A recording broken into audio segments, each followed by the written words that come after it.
Hello, I'm Dr. Sanjoy Dutta, JDRF's Senior Director of Treat Therapies. On September 17th, JDRF announced the 3 winning ideas for the theoretical phase of the first ever public challenge we launched. This challenge called for innovative ideas to approach the discovery and development of glucose-responsive insulins, or GRI, to treat diabetes.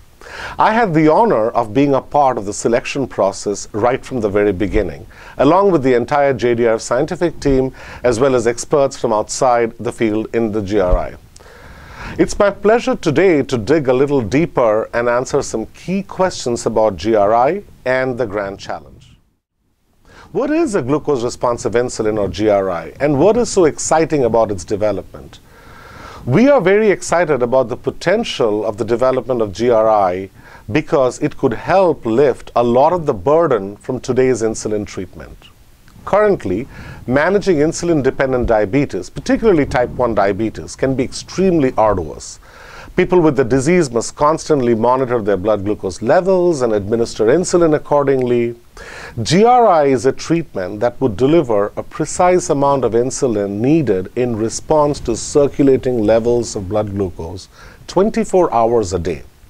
It could thus relieve a lot of the exhausting demands of self-care and reduce, or maybe even eliminate, extreme highs and lows of blood sugar that people with diabetes live every day.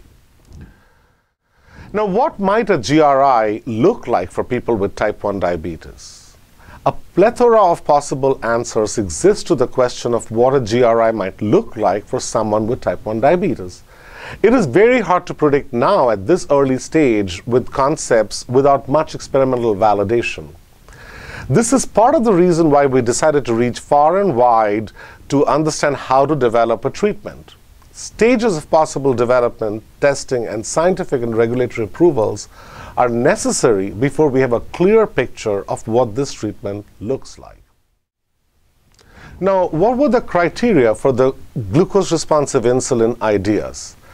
Eligible ideas for this prize had to offer the potential to address at least 3 key issues in order to ensure safety when used to treat such a high-risk disease as type 1 diabetes. Potential solutions would have need to maintain physiologic glucose levels with a normal daily routine at all ages and stages of diabetes. Prevent overdosing of insulin, which causes dangerous high or low blood sugar levels. And, very importantly, minimize human intervention, reducing the burden of managing the disease. So why did we choose to crowdsource a process like this?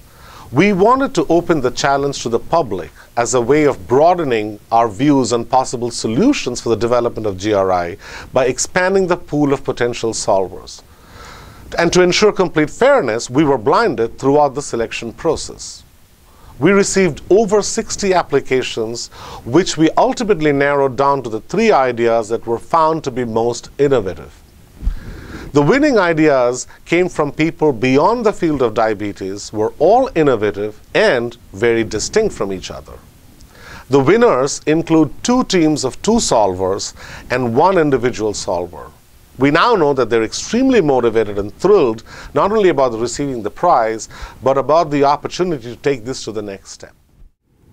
So that brings us to what are the next steps of this process. It is important to remember that this is only the beginning of a long road ahead. Each next stage of the challenge is dependent upon successful completion of the stage just before it. So building off of the theoretical phase, the next stage will be the discovery phase, which will provide experimental plans for the design and testing of the potential GRI drugs in animal models of diabetes, including timelines and budget estimates. The third step would be the clinical proof of concept phase. Based on the success of necessary studies, we would then outline a projected path forward for clinical development of GRI and execute that plan in the most efficient way possible. Every potential drug must go through rigorous testing, evaluation, and scientific and regulatory approvals to ensure its safety and efficacy. JDRF and the winning solvers will be closely involved as we move forward And we will also bring in additional experts in the process to enrich the whole experience. I hope you will stay tuned as we continue to make progress. And in the meantime, to learn more about GRI and to stay up to date on the latest developments, please visit jdrf.org. Thank you.